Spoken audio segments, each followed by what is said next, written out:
We are still in the first quarter of the 21st century and faced with a new reality that is permeating across all other realities. This reality has been in the making for some centuries now, but it is making itself manifest and present in our daily reality and lives at an accelerated pace, in a worrying manner. I'm talking about climate change. Increasingly so, we're noticing changes in our world, from extreme weather events, which are occurring more and more often, to also availability of food and water around the world. There's also worrying scientist reports coming out, letting us know that climate change is severely impacting on biodiversity around the world. And some scientists are even talking about us being in the middle of a mass extinction. Now, of course, that's deeply problematic and it has links to global health. So we do know that biodiversity is important in limiting, let's say, the emergence of new viruses, and therefore, possibilities of global illnesses and pandemics in the future. So this is quite serious. At the same time, we have a new geopolitical reality in Europe, and in fact, a war taking place on our borders. And the origins of this war and the roots of it are not that far away from the roots of climate change. This is a fossil fuel financed war, and in the same way that climate change is continuously being created by our continued use of fossil fuels. And at the end, it's also about our daily lives, which have been disrupted so much over the past couple of years, and they will probably continue to be, let's say, affected by transformations, global transformations. And as Europe and all of us are trying to build energy resilience while still trying to understand exactly what energy resilience entails, um, we are seeing that global supply chains in themselves are affected by climate change. So clearly, this is something that needs to be addressed. But now let's take a step back and let me recall and invite you all to remember how this century even started. Just before we left the previous millennium and entered the 2000s, there was this. It was called the Y2K, the fear of the year 2000. The idea that maybe our digital world, which was already quite advanced back then, would collapse at midnight the moment the digits would go 00 on the world's computers. And in full honesty, there was a global panic around that. Now, we know that sense of emergency was fake. This was a fake emergency. And of course, humanity was able to actually overcome it because it prepared for it, but also because we overestimated it. And just as the old century was bringing in and giving space, heralding a new century, here we are faced with a real emergency, and one that isn't getting sufficient attention at this point in time, but one that risks unsettling our other infrastructure, including the digital one. So there has been a lot of talk in Europe, especially in the European institutions and in Brussels, about the twin digital and climate transitions. And it's very interesting because there's still explanations needed for what exactly is causing this twinning between them. And let me be clear, there are other transitions available for us to talk about, right? We could talk about the economic transition, and we could be talking about energy, of course.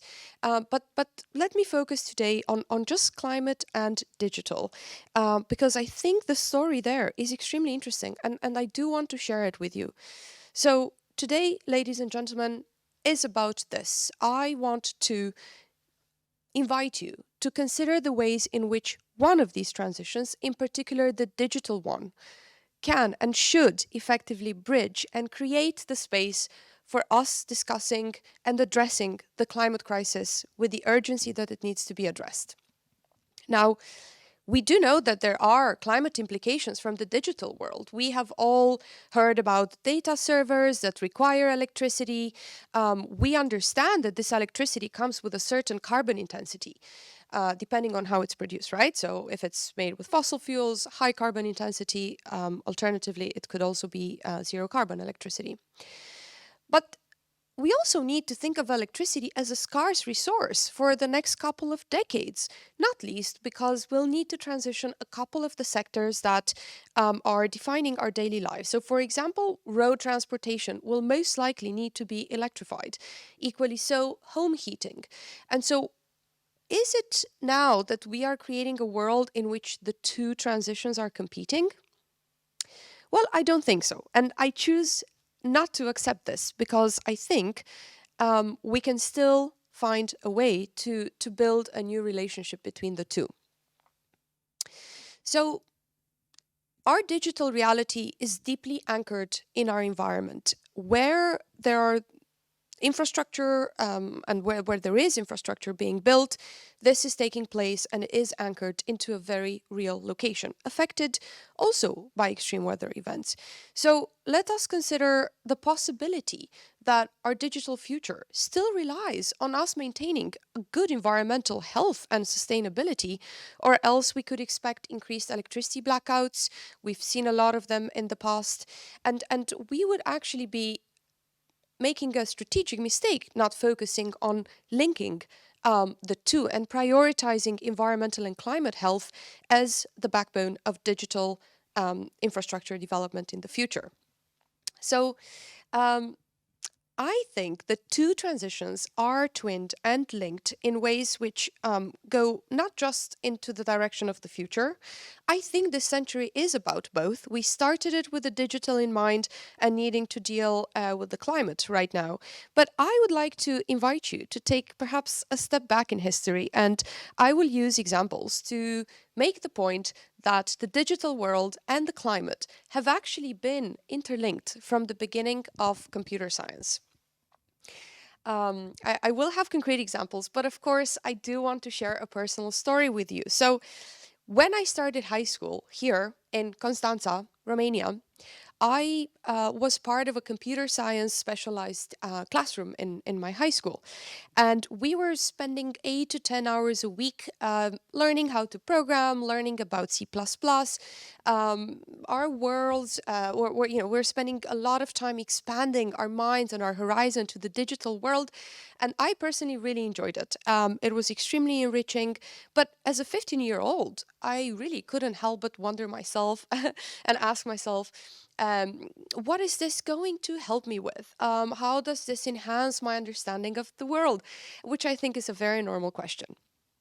And it just so happened that 2 years into my high school education, I received a scholarship to represent Romania at the United World Colleges in the United States of America. Being there, my science classes were actually replaced by just one science class, which was environmental systems. So, after spending the first 2 years of high school looking at screens and learning about programming, I now was spending 2 years observing the environment around us, which was fascinating. We were in the Rocky Mountains, really interesting ecosystem. But having said that, we were running experiments in the open nature, finding out how one element changed impacts on the other, how systems work, how the environment processes information, how birds interact with different colors. There's codes in nature that give signals, and at the end of the 2 years, I actually kind of thought, "Whoa, this is quite similar to computer science." Funny, I it would have never occurred to me. So this is a bit the starting point, and let me jump straight into the examples I want to use. Do you know what this image is? It's called a tree. It's a mathematical structure that can be viewed as a data structure as well. It was named a tree by Arthur Cayley, who in 1857 looked for a way to create not only a set of elements, but also connections between them. And he even called some of these connections branches, like the branches of a tree. He actually states that he's borrowed the word from botanics because he thought this to be the best analogy. Now, the tree is actually applied across sciences, but is also across applied and constitutes a founding block in computer science. Okay, let's move forward with nearly 100 years now. And here we are in 1946, when Alan Turing created the first complete design for a stored program electronic computer. And he used words and metaphors from the natural world to explain what he was doing. So here, what you see is quite a basic computer science function. It's recalling subroutine libraries. It's called stacking. And again, this is very, very basic for the computer scientists in the room. But when Alan Turing developed the stacking as an option, he talked about procedures called to bury, so, burying under the earth, and to unbury, so removing out of the earth, as he thought this was the best metaphor. So, quite interestingly, he was laying the foundations for something extremely novel. And the best way he could describe it was effectively to talk about earthing and unearthing. Um, Okay, I'll just jump to the next example now. Garbage collection, which is a basic function of automatic memory management in all programming languages. It's necessary because it relieves the programs, it creates space, and what you see here is actually the Python one that recognizes circular references, which a lot of the other ones don't do. And for me, as an environmentalist, I found this extremely interesting because I've spent years of my life advocating for, a more circular economic model, for a different way to approach garbage collection, be it in my town, Constanza, or in other towns or in other countries. And now I'm advocating for a new way of approaching waste management at the European level. So I find it quite interesting that, an advanced programming system is looking at a circular way of dealing with garbage collection, but here we are in the real world still wondering how to reach that. And of course, this comparison has many weak points, as well as it brings us to a fundamental function of any ecosystem, including the digital ecosystems. Garbage collection, vital principle of it, and so it should actually, be brought forward, and we should spend more time talking about it. Finally, the prototype. Here, there's no image because you've all heard about prototypes, right? So either be it new devices, new cars, but also kind of a new algorithm. And I just wanted to share with you that also the word comes from Eleanor Roche's study in natural categories. So the links go back and forth between the digital and the climate and the environment. And I believe it's extremely important for us to understand environmental systems and planetary boundaries and to seek to forge a new relationship between them. This would mean we're building a new reality based on this deeper understanding and the fact that the common principles show we are actually overall talking about one reality that they're converging in. Now, quite interestingly, just recently in 2022, the Nobel Physics Award was granted to experiments and studies in the field of quantum mechanics and the theory of entanglement, which I find to be absolutely fascinating. It basically explains the fact that elements or molecules that seem to be separate at a distance from each other can actually be one. And so this, Einstein referred to it as the spooky part of quantum physics. But other natural explorers talked about this phenomenon as well. They spoke of the way that, let's say, mushrooms in a network, in a forest, are connected via an invisible network. We also have studies looking into how trees communicate with each other, of which one is particularly interesting. It actually is now being advanced at the University of Lausanne, but it's looking how trees actually create slow pulsing electric signals that allow them to actually impact each other and have a singular experience as trees in a forest, despite them being multiple trees. So fascinating stuff, and science is only at the beginning of understanding what's at stake. Now, of course, the commentary on the Nobel Physics Award immediately jumped into saying this has fantastic applications for computer science and for the future of secured communications, and I perfectly agree with that.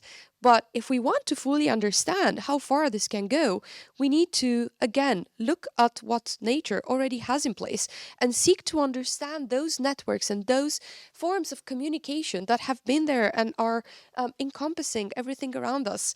And our ultimate source of understanding does come from our observation of the natural world. So I want to leave you with one thought, which is that we do have many crises unfolding at the moment, and many transitions, but let them not compete for our attention when it comes to the climate crisis. Let us find a way that we can actually prioritize the two in such a way that we could perhaps even start education in the 21st century from education about environmental systems.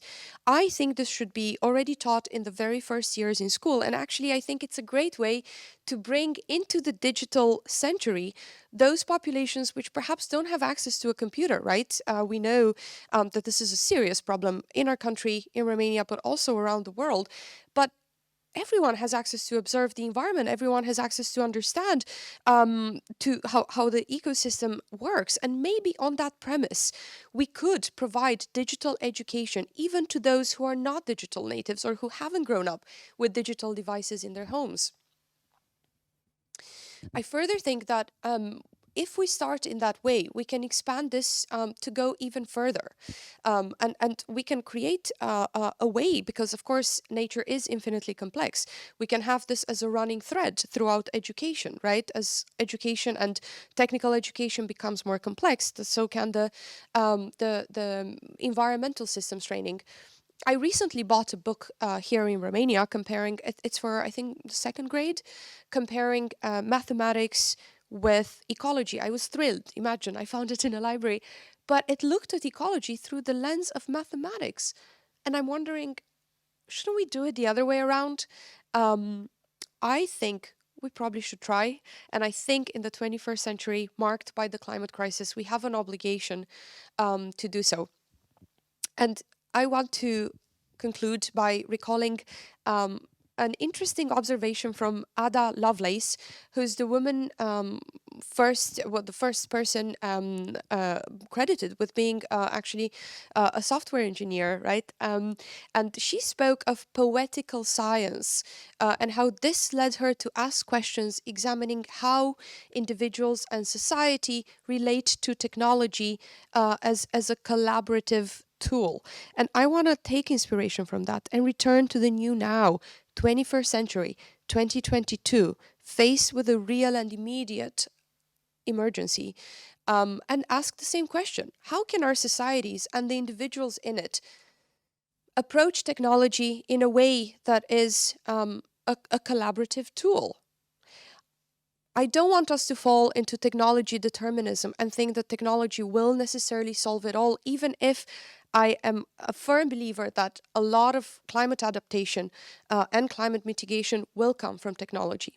But I want us to challenge to think of this even deeper and prioritize the understanding of what is happening to our climate and to our environmental systems as the starting base and the anchoring foundation for our digital transition.